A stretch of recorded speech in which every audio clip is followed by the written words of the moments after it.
the consumer. So I'm very excited to turn this over to Laura Stuckel so she can walk us through some of the research that's been done and some of the information gathered on how MLSs can better support this. Laura is our newest team member at CMLS, Laura Stuckel. She is our marketing marketing manager. So Laura, thank you so much for helping to put this together, and I will let you go ahead and introduce our panelists. Yes, and I did forget to mention we have the structure is going to be 1 hour. We have 45 minutes of presentation, and we do have 15 minutes queued at the end. If you have any questions, please put them in the chat box. I'm going to be monitoring them during the presentation, and we'll bump in there while they're speaking if we need to take questions at that time. But otherwise, please submit them through the chat box. Laura, take it away. Thank you, Renee. Thanks for the great kickoff. Appreciate everybody taking their time today to come together and learn about the solar industry and the impact on best practices for MLSs. And we have a great panel lined up today. So we're joined by Ben Hohen, who's a research scientist at Lawrence Berkeley National Laboratory. And prior to coming to Council of MLS, I had the opportunity to do some consulting work with LBNL, as they are known, and did some really innovative work with Ben, with solar, and the work that he's been. We're really excited to have Ben here and really bringing that perspective of what are the trends, what's happening in the industry as it relates to residential solar.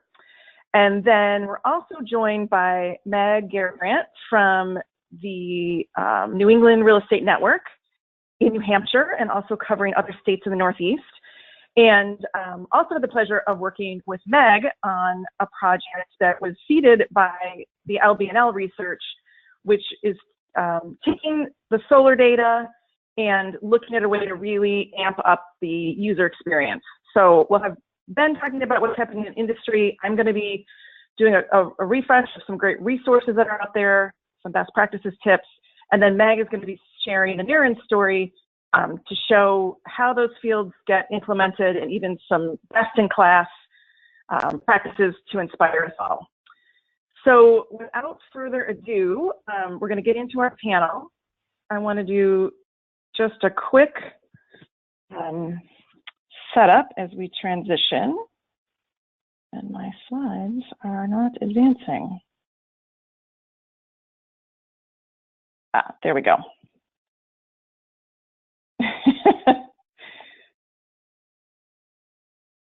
And there we go. Okay. So as Danae said, this is not a trend anymore. The green in general, energy efficiency, solar, we're really seeing this something that is driven by consumers. And so today is really an opportunity to come together around the idea of best practices, what MLSs need to know, how we can be proactive in terms of supporting the subscribers to the MLS, the appraisers, the agents that are searching for these homes, listing them, and then also really making sure that we are connected to what consumers want. And we have this image here that is a really good kind of context setter. This is something that was featured at NAR Annual in Chicago. And it's just really capturing the fact that consumers are out there, they're interested in comfort, safety, affordability. There's more and more houses, those little circles. The one in the middle is talking about solar homes, 1.4 million homes with solar. And so this is something that's happening. The MLSs are being proactive in this space. There's best practices that we can use to make it even easier. And the really exciting thing is that according to the estimates that we have, we're talking about already really touching close to 1 million subscribers out there across the country, and there's even more that we can do to really make this connection to trends that are happening, consumer demand, and really putting the MLS at the forefront of what the best practices look like. Before I transition to Ben, just wanted to provide some high-level context. So there are different types of solar homes. And there's these first two that I'll just give a quick recap, and then there's a third category that we're really going to spend our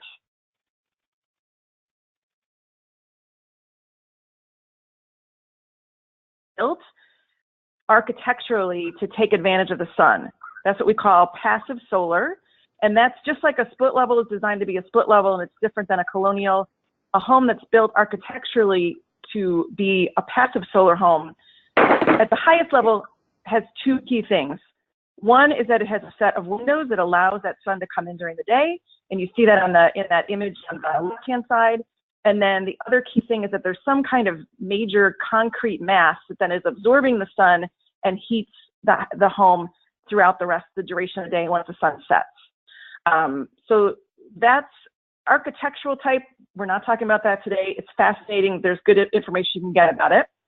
The other kind of solar home is a home that has some kind of solar appliance. And usually that's an appliance that's heating water. A lot of times that might be for showers and bathtubs, or it might be for a swimming pool. But again, that's an appliance and kind of a solar maybe with a small s. And so that too is something that is not the focus for today.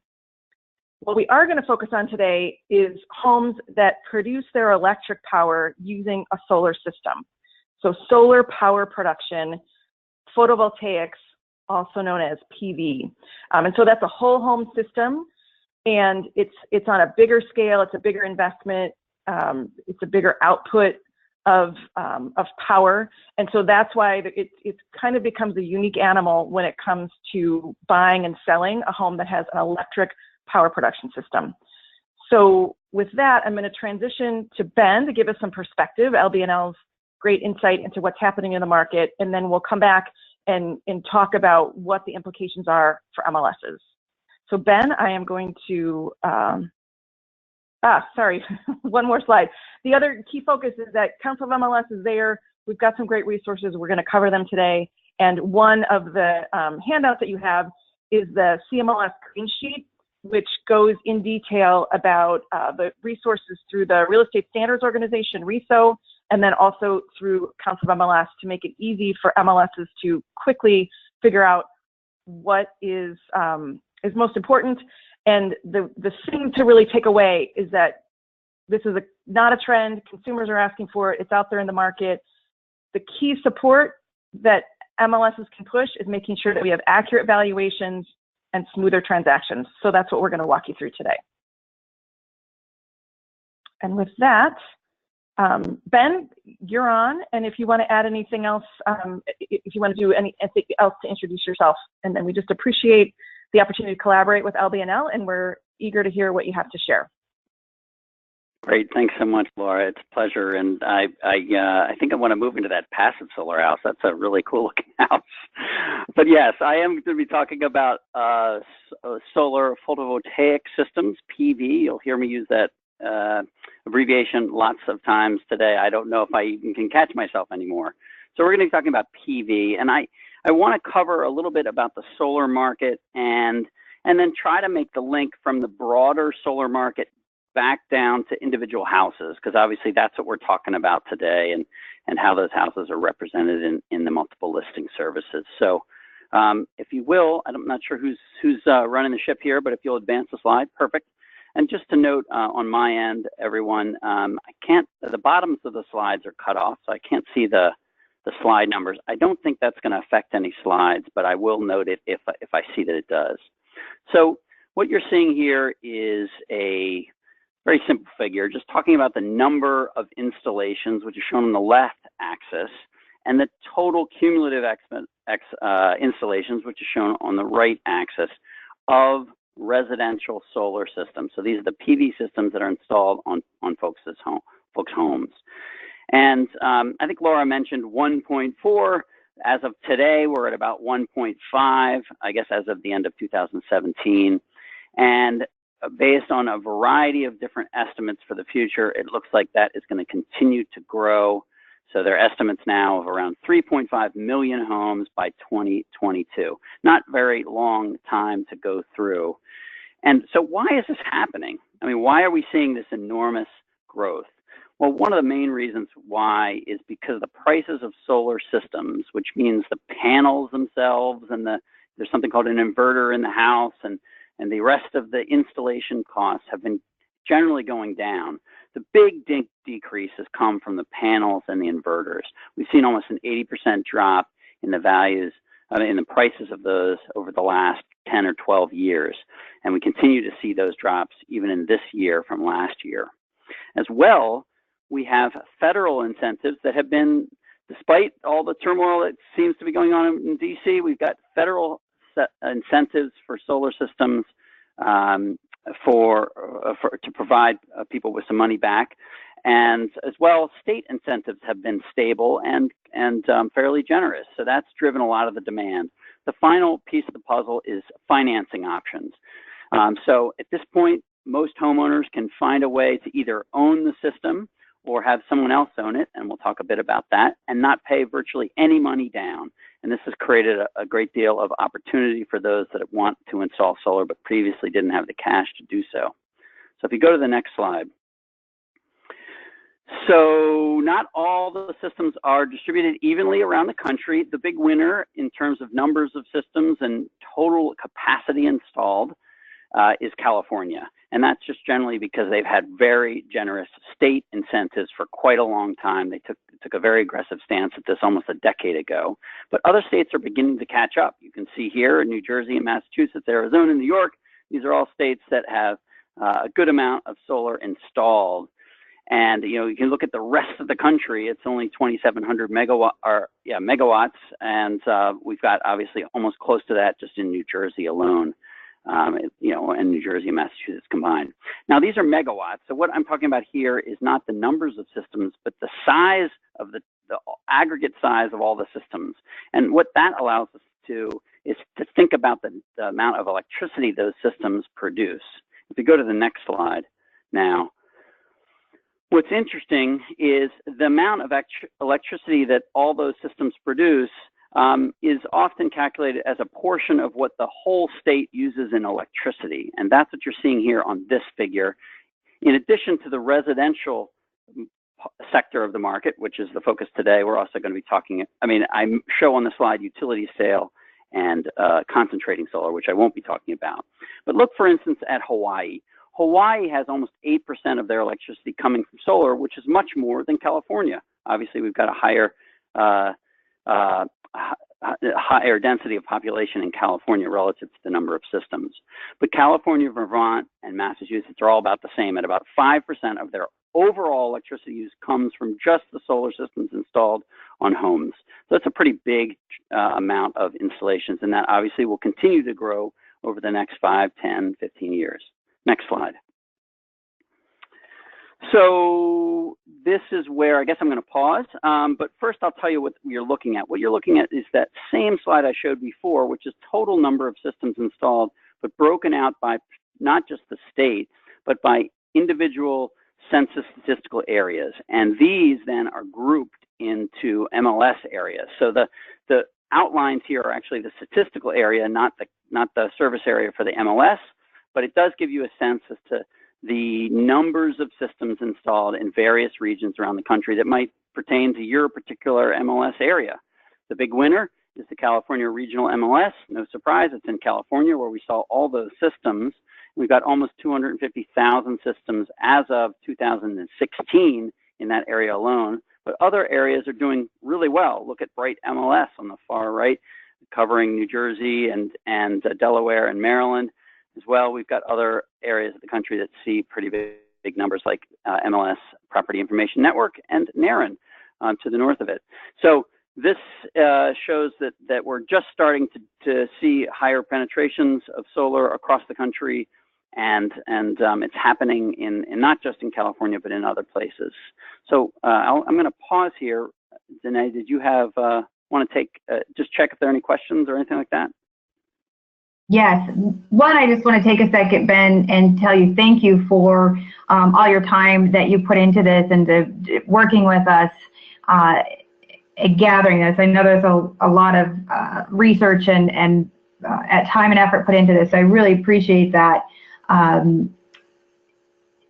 Being able to work together and collaborate that supports MLSs implementing best practices, because as you can see from this map, if you're not, as an attendee, if you're not already on this map, it is coming. So these are your major market areas, and you can see there's a lot of activity with this.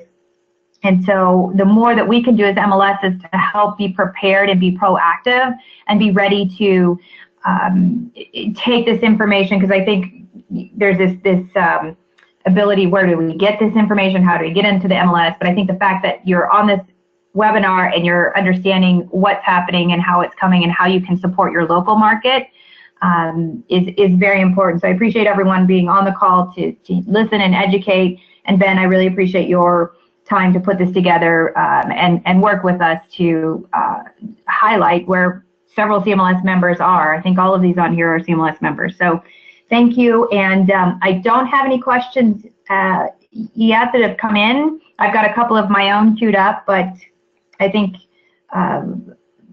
we're good to move on to the next part. Great. That's I will do that. So before we move off of the slide, I want to just point out one thing. I mean, we have now what did I say? 1.5 million homes with solar. That means that, and especially in areas that are darker blue, and specifically more tight areas like a zip code where various real estate practitioners work, they are going to come into contact with solar homes. There's no doubt about it, and it's happening more and more often. And so what we're going to be talking about today, and I'll get into that in a moment, is sort of what can happen when those solar homes come into contact with the real estate practitioners. So if you go to the next slide.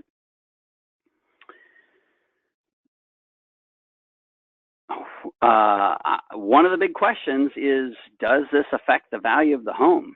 If it turned out that solar didn't affect the value of the home, we probably wouldn't have so much more to talk about.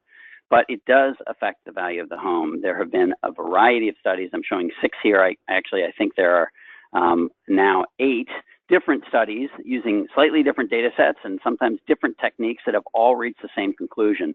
They find that homes that have solar systems that are owned by the homeowner, and I'll make that a little bit more of a clear distinction on the next slide, sell for a premium in the marketplace. Now, that premium can go up and down depending on a lot of factors, which I won't go into detail. But the fact is that these systems on people's homes, all else being equal, do seem to generate a premium. Buyers are willing to pay more for it. And obviously, it's important to understand how to market that home if you're the selling agent, and so how to value it properly. So with that, we can move to the next slide, which talks a little bit about one of the big factors that influences the value of solar systems. So solar systems in general, we've just established, might add value, but how much value do they add is a really good question. And that is dependent on a set of variables. And we'll be talking more about these variables as we get into Laura and Meg's presentations today. So those variables, one of the biggest ones is the size of the system. Obviously, a larger system is going to produce more electricity and save the homeowner more money. So it's no surprise that, all else being equal, buyers are willing to pay more for homes, for larger systems on solar homes than they would for smaller systems on the same home. So this is what that shows, that there's a strong link to the size of the system. Now, I don't have a slide for this, but you should know one corollary here is the age of the system, because over time, systems will slow down in their ability to produce electricity. It takes a long time, 20, 25, 30 years, but it does affect the output of the system. And so age of the system is an important thing to be thinking about too. If you'll go to the next slide. Now we're going to talk about one of the other aspects. I mentioned previously that lots of studies have shown that seller-owned systems will affect, that are shown to show a premium in the marketplace. But what about homes that have solar systems that are not owned by the homeowner? These are what we refer to as third-party owned systems. And third-party owned systems, for instance, SolarCity is one of the big companies. Now it's been bought by Tesla, but there are others out there, and they install panels on homes that the homeowner does not own. I mean, the home they own, but the panels they don't own. And then they either sell the electricity back to the homeowner, or they just simply let the homeowner have a very low electricity bill, but then pay for the lease of having that system on their home. And this is old press now, but the first idea when these systems were coming out in the marketplace for the real estate community was, oh my God, what are these things? And they really could affect the sale in a lot of complicated ways. If you go to the next slide. So this generated the reason for this study that I'm showing on this slide. It's about to come up. That was the first large-scale empirical study of these third-party owned systems. And we actually didn't find that homes were adversely impacted, as the press on the previous slide showed. We actually found that there was no difference in value. There was neither a positive nor negative effect on value. This means that the buyers of these homes and the sellers are offsetting the energy savings with the costs of the lease and washing them out. And so we didn't find that there was a dramatic impact adversely, but there surely wasn't a positive impact. The point I'm trying to make, though, is that it's important to know whether it's a seller-owned system or a third-party owned system. That's another piece of important data that can affect the value. Next slide, please. So I'm going to start giving you some preamble. Okay, so it's obviously important to have these kind of data. We've just talked about the need for it. We talked about the fact that this isn't a trend that is happening in real time in our real estate industry. But it's important to note that solar systems come in a variety of different shapes and sizes. And so being able to distinguish those shapes and sizes is extremely important to be able to appropriately market and value the homes. You can go to the next slide. So this importance of distinction is not just important for real estate community, but it's also important for the appraisers. The appraisers are charged with coming up with the appraised value of the home at the time of sale, and federal guidelines require them in some cases to do this, whether we're talking about Fannie Mae or FHA, and they have a set of guidelines for how to do it properly, and they need these good data. And so, it's obviously important that these data are available to them. Obviously, the best way to get them the data is through the MLS system directly, where they can get access to it. And I think my last slide is next. So conclusions, the residential solar market continues to expand and will look to expand more in the future. We see market premiums for solar homes that are owned by the homeowner, not so for those that are owned by a third party. We now see that size and age of the solar system and the ownership are some key determinants of value, and that the real estate and appraisal communities need high quality solar data if they're supposed to do their job, which is to appropriately market and value solar homes. So with that, I'll turn it back to the rest of the group. Great, Ben. Thank you so much.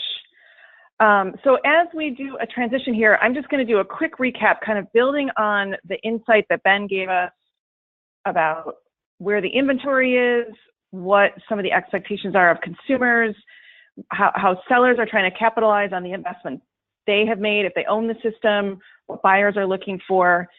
And so the good news in terms of best practices is that we know what the opportunities are about the value proposition that MLSs can deliver in this space. Accurate data, supporting consumer demand, creating a smoother transaction process. And then with Ben's insight, we've also kind of isolated size and ownership as being really key fields that MLSs can implement to make sure that that data is accurate, that we're getting the data out there that matters and makes a difference. And so the overview is that RESO the Real Estate Standards Organization, has already built in a number of fields into the data dictionary, including size and ownership. So I'm going to throw out a couple tips in terms of what to look for when you're looking to program these fields, get a starting point, and put a plan in place in terms of something you can implement in your market. And so, like I said, the RESO, we always want to look there, start there. The good news is that the power production, the fields for power production are already built into the RESO Data Dictionary Wiki. You can go to dwiki.reso.org and find them there. And one side note is that Jeremy Crawford, unfortunately, is on a plane as we are having this webinar. So the Data Dictionary Working Group has done a really good job of implementing this. Jeremy and his team and their leadership is really good about supporting it. And so they are also available as a resource as you all are exploring next steps. Council of MLS, also, like I said, we have produced the green sheet on solar power fields. So the wiki is there, and that's a great technical resource, but the green sheet is meant to be an overview for MLS executives that are trying to get context, trying to zero in on the most important things to think through. And so would point you to the Council of MLS Essentials page, where you can download that solar power green sheet. And you don't have to memorize everything today, because we've lined it up, put the most essential things there, and made it really easy to follow.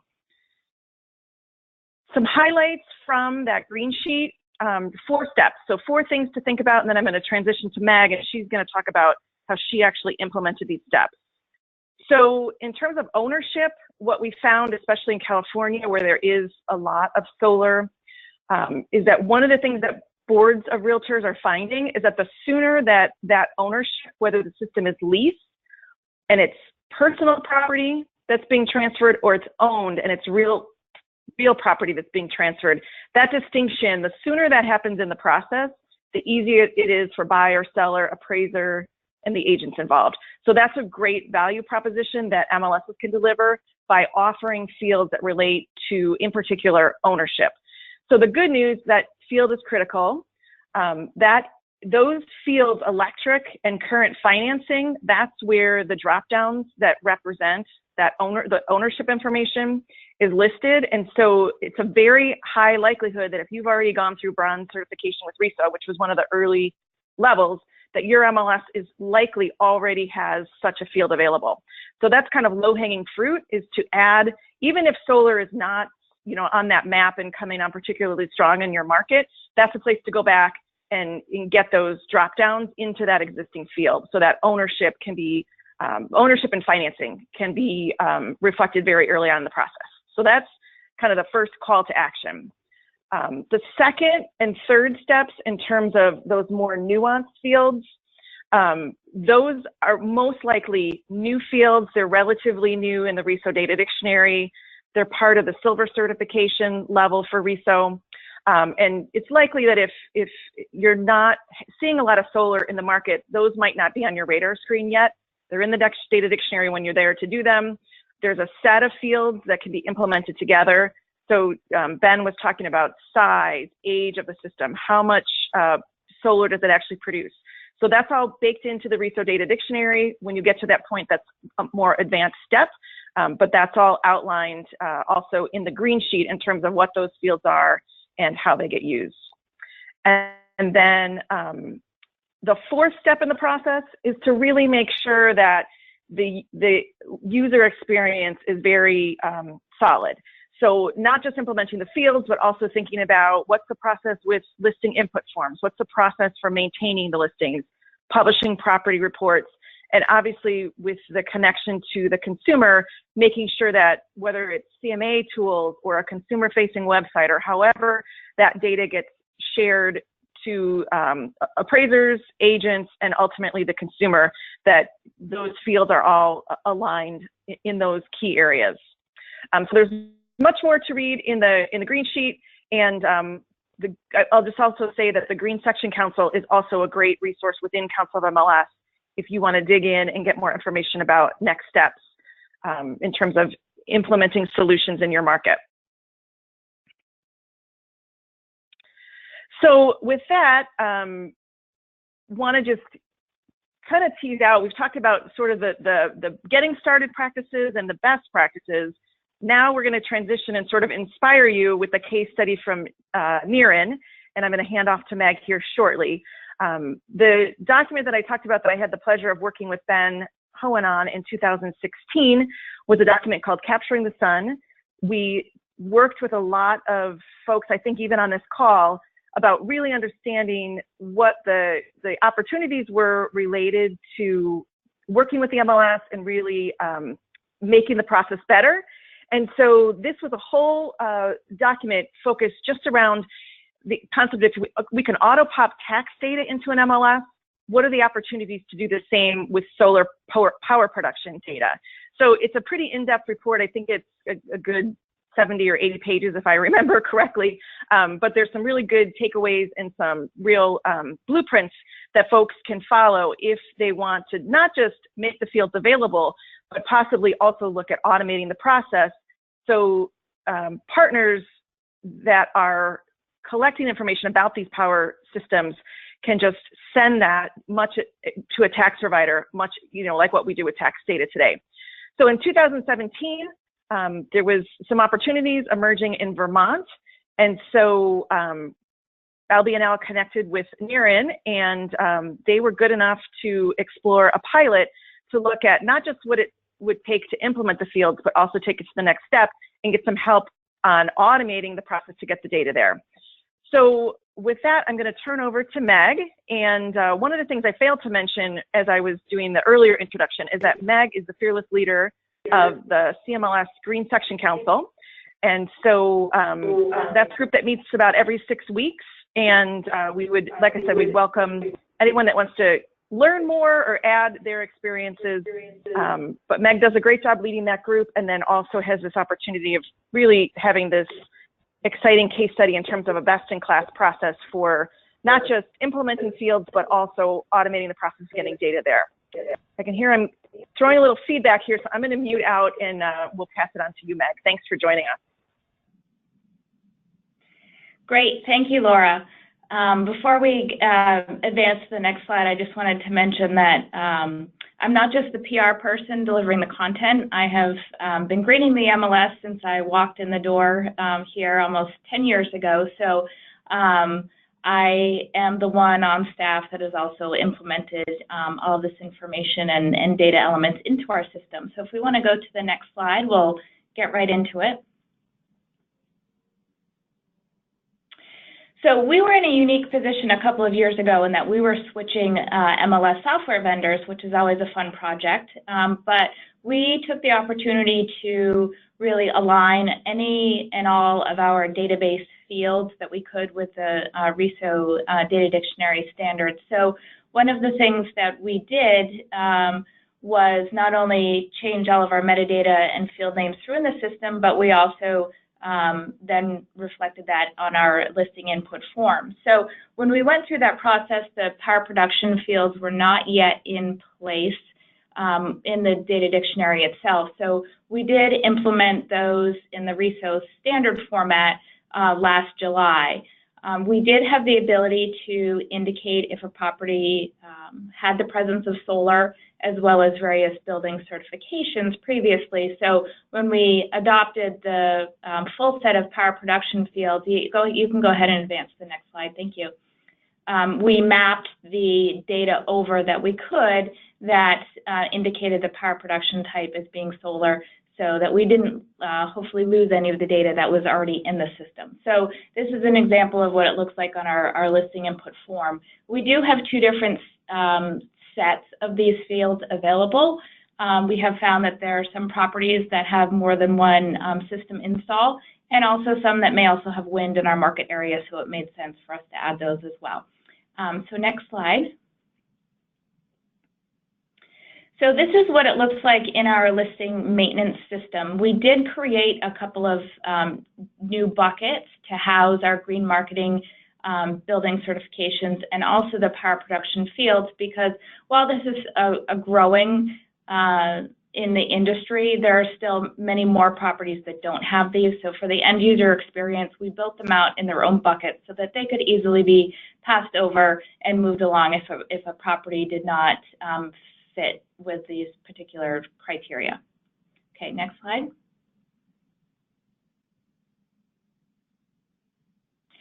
So what we did is we actually had the unique opportunity that we had publicly available solar data issued by the Vermont Public Service Department. So we were able to obtain that data, and there was some analysis and verification done on it. And once that was complete and we were able to verify that this is a good source of data and a pretty comprehensive data set, we had a kickoff call with our tax or public records provider, as well as our MLS software provider.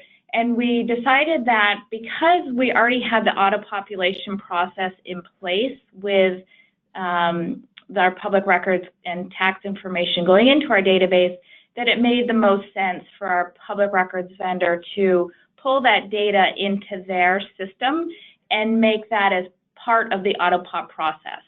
So that would be a good streamlined end user experience, and the auto-pop data was all going to be coming from one source. So it actually, because of the power production fields that we had implemented with the RESO standard, from that initial call to when we were live, it was only 45 days to complete this auto-pop project from a systems perspective. The implementation time was a matter of hours between our two vendors rather than days or weeks or even longer, because of everybody had the same field structure and everybody had the same set of fields, so it was really easy to just flow that data through the process. So what I'm going to do now is just walk you through how it works in our system. So we do have the opportunity to start a listing in our system with an auto population. So what I'm showing here in the red box is we're going to use the Vermont Tax Autofill option. You can go ahead and go to the next slide. And we just really only have one required field, but I did include some additional search criteria here. So you'll enter some search criteria and go to the next slide, please. If there are more than one records that maybe match that broad search criteria, that will show here, because I did put in more. We did get one particular value. So then a member can click on that tax ID button. Go ahead to the next slide. And what they'll see here is the public records data that are available for this particular property from our vendor. So one of the unique scenarios that we have here in Vermont that we service is, while they are very power production data wealthy, they are tax and public records data poor. So a lot of our Vermont members haven't been accustomed to using this process as part of their initiating a new listing in our system because of that factor. So we've been working a lot on encouraging an education so that they can get the power production data. So you'll see at the bottom of the screen, it shows what values we have available to auto-populate for the power production data field elements. Somebody can check off that box, they'll hit the autofill button, and then on the next slide, it will give another pop-up that gives you the options to verify that the data that you want is all checked off to load into your listing input form.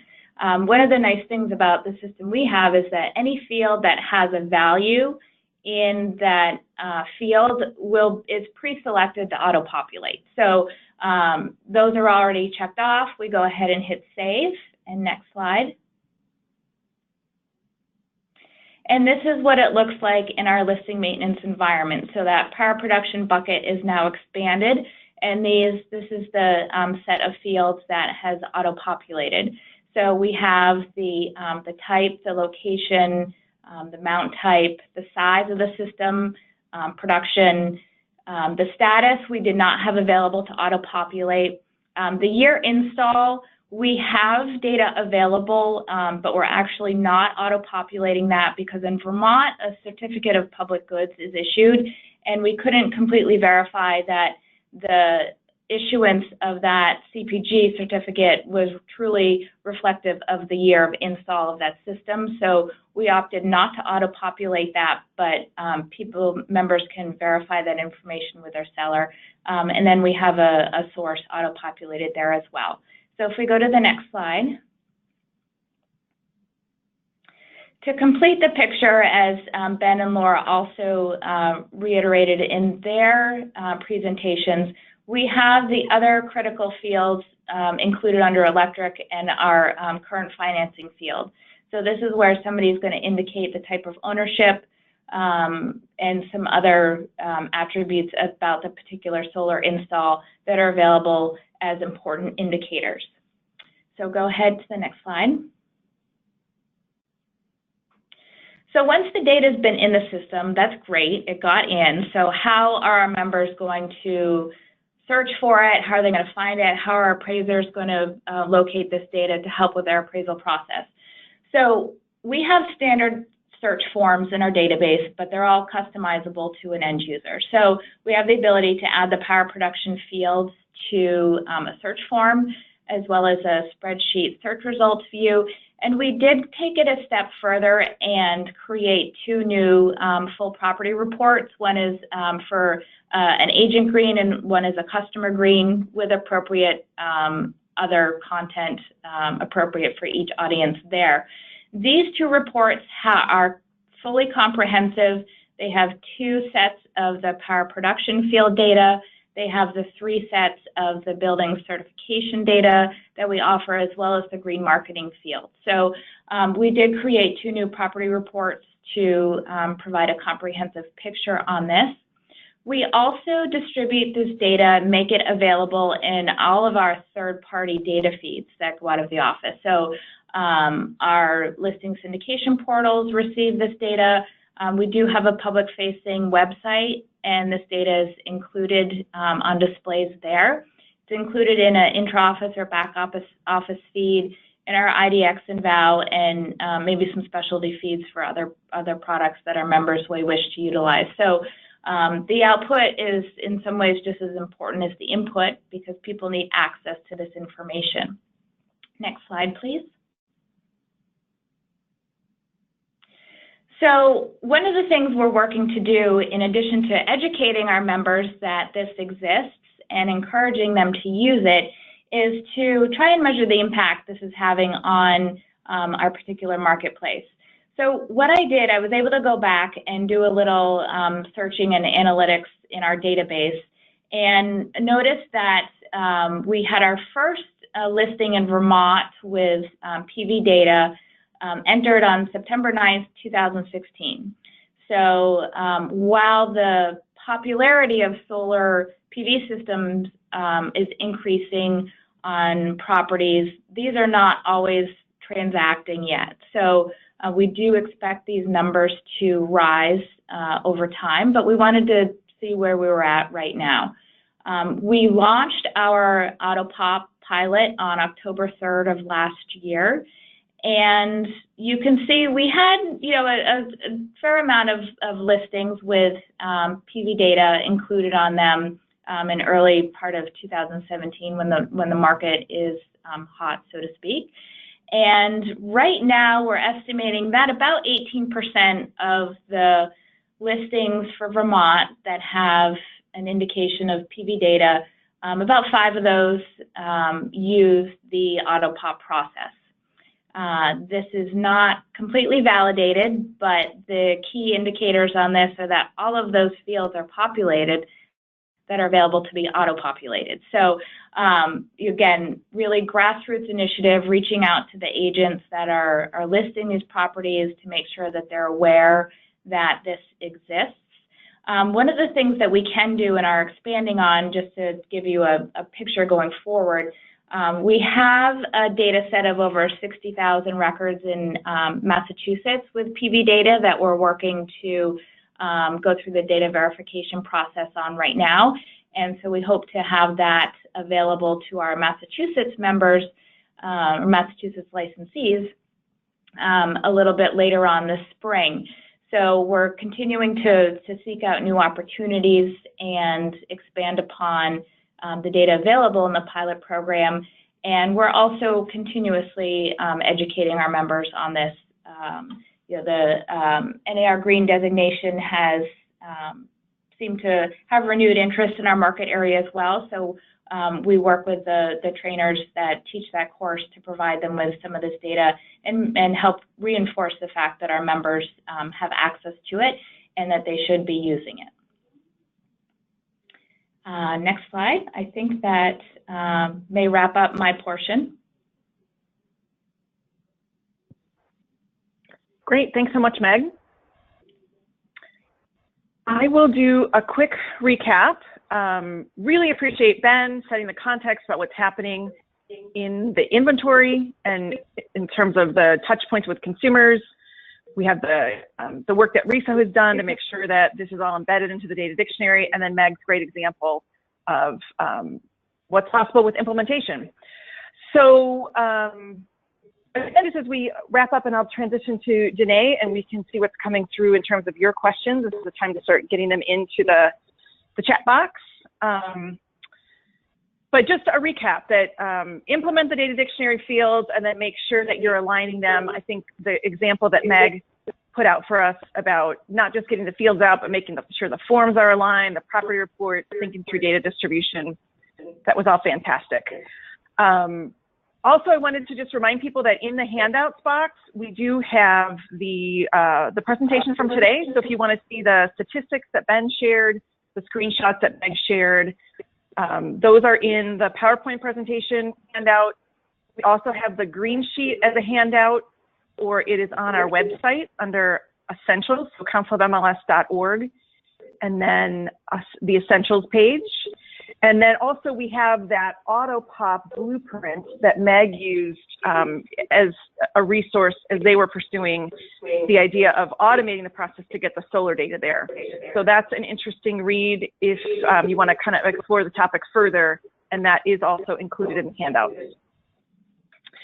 So just a quick recap is that we would love to hear your stories or your questions today and then ongoing. So as we mentioned, we have the Green Section Council that meets about every 6 weeks. There's also an online forum.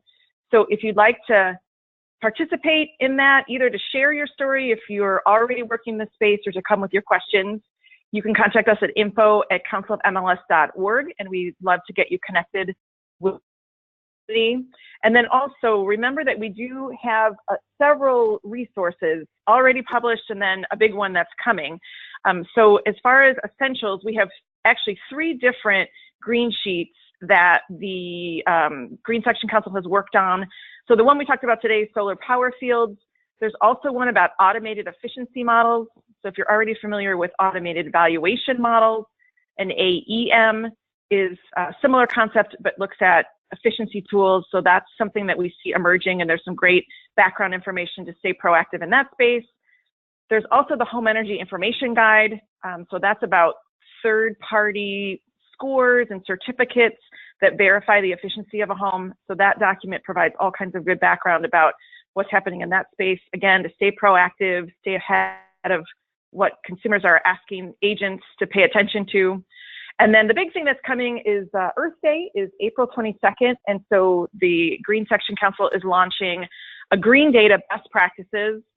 That's our newest section council, and it for a long time did not have a best practice guide. So we're really excited to be bringing that out. Lots of great resources to capitalize on the assets that RESO has already put together from a technical standpoint, but also make sure that we're managing the user experience and that change management process. So not that the fields are just out there or the forms, but that agents, appraisers, consumers know how to interact and what the opportunities are on a day-to-day basis. So watch for that to roll out in April. And with that, I am going to mute myself. And Danae, you have the floor to see what kind of questions are coming in. Great. Thank you, Laura. And thank you so much to our panelists, Ben and Meg. I think some really great information. Looking at some of the questions we got here, I wanted this one from Meg, and I think it's, Meg, as you engaged in this pilot program and your motivations, what was your biggest aha moment or your takeaway of how you implemented this? So what was like the one key information, or you must do this if you're going to look at setting this up in your own MLS, your own organization? That is a great question. So really there are a couple of different things that came into play. The first is the availability of the data. Solar data around the country is not largely publicly available. So the identification of a data source and being able to obtain rights to use that data was kind of the first obstacle. But really the piece that made it all easy to come together was really the implementation of the RESO standard power production fields, because we were able to just bring that data into one repository, into our public record vendors once. There was only one data conversion that needed to happen for that data to get into the right fields. So once it was there, it was easy to then bring it into our MLS software database and have it available out on our property reports. And also our ready and willing and able partners that we worked with for this, our public records vendors and our MLS software vendors. So it was all relatively new for them. The auto pop process was not, but bringing in outside elements from the, beyond the tax and public records was new. So, we were really fortunate that all of those elements were able to come together and we were able to actually get it done so quickly. So really just, having the data, the standardized fields was a great time saver and an ease of implementation. And just really I've been doing this for almost 10 years and I still have aha moments in understanding all of this and connecting all the dots. So trying to educate yourself a little bit kind of outside of the fields and then the real world practical implementation and value of this data has really helped kind of bring all the pieces together. So. Fantastic. Thank you. That was some good stuff. I think to your point about being able to get the data, I was in this space prior to coming over to CMLS, and I know the conversations at that point was very difficult to get energy efficiency information or solar information, but I've definitely watched that evolve over the last 3 years. And while it still could be a challenge, I think it's just even nationally with policy that and a consumer demand that it will become easier and easier to access information in an effort to supply it to the consumer when making these choices. The other thing I wanted to bring up that I had noted when we were talking is that you added as a field that could be then distributed out. And I've always talked about it before is, there was the walk score, and now we are seeing more and more where there is the solar score or the energy efficiency score, and there's just a lot of work happening overall that again, a need and a want of the consumer, and how do we as MLSs help meet that need and offer the ability to collect that information that the agents can use to inform their clients. So very cool there. And I think, Meg, your other point was about making sure to use RESA. Like there's been a lot of homework done there, making sure you're going there first to see what it is, and it helps shape what it is you'll be doing at your MLS. So thank you for that. And then Ben, I had one last question for you I would like just to hear your summary of what it is that you think in doing this research and working with Meg, and what do you see the biggest opportunities for MLSs are in making a difference, in making an impact and helping to bring this information to market? Where do you see their greatest opportunity or the piece that they play in this, connecting the data that's out there, getting it to the consumers? What was the biggest part that Meg played, and how was it helpful to the work that you're doing at LBNL? Yeah, that's such a great question. And we're going to go back to this question of data access. So what Meg did and Naren did is they were willing and able partners to say, yeah, we want this data. So find a way, if you can, to get it in a form that you can get it to us. And that sort of mobilized the troops to get the data cleaned up and to do a lot of QC on it, understand what was being handed over, that kind of thing. And we had a team of individuals from not just our lab, but others working on making those connections. Meg mentioned something else just in this webinar, which is about Massachusetts. I mean, we have access to 65,000 homes that have solar installed on them, all the characteristics of those homes, and having a willing partner. So what an MLS can do is say, yeah, we want those data. And that obviously is essential to make that link. But it can also help even further upriver, because in some cases we don't have access to data, though there has been interest to hand over the data from some state organizations, for instance.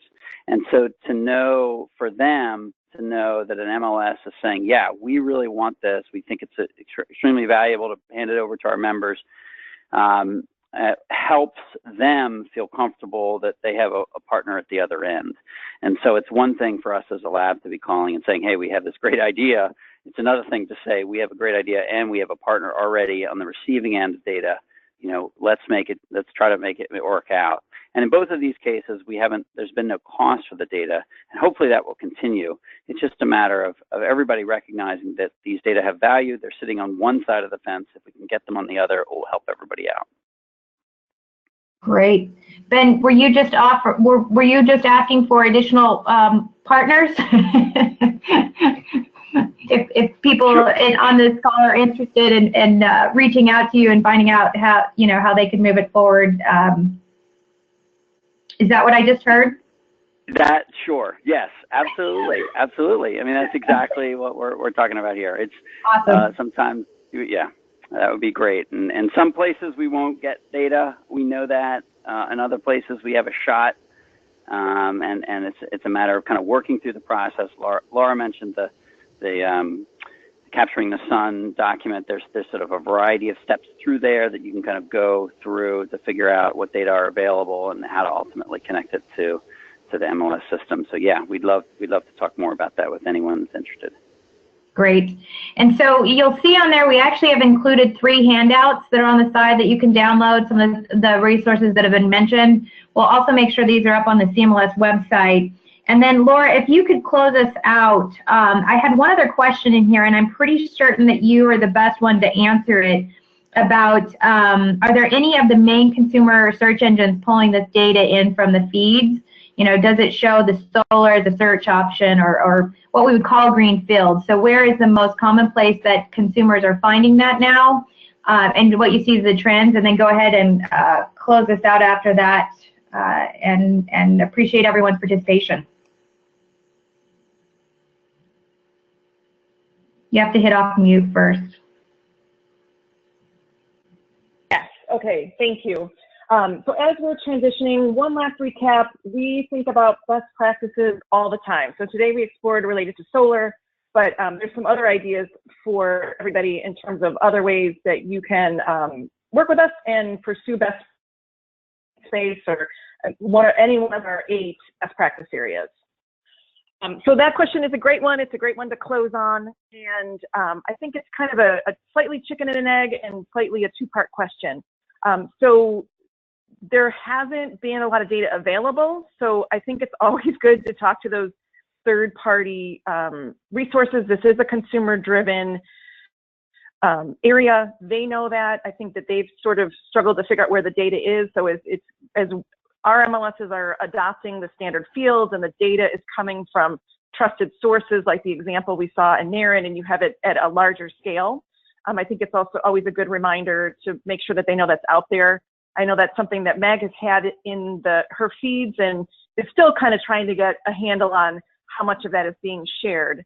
That said, I also know that RISO is working on for their work groups.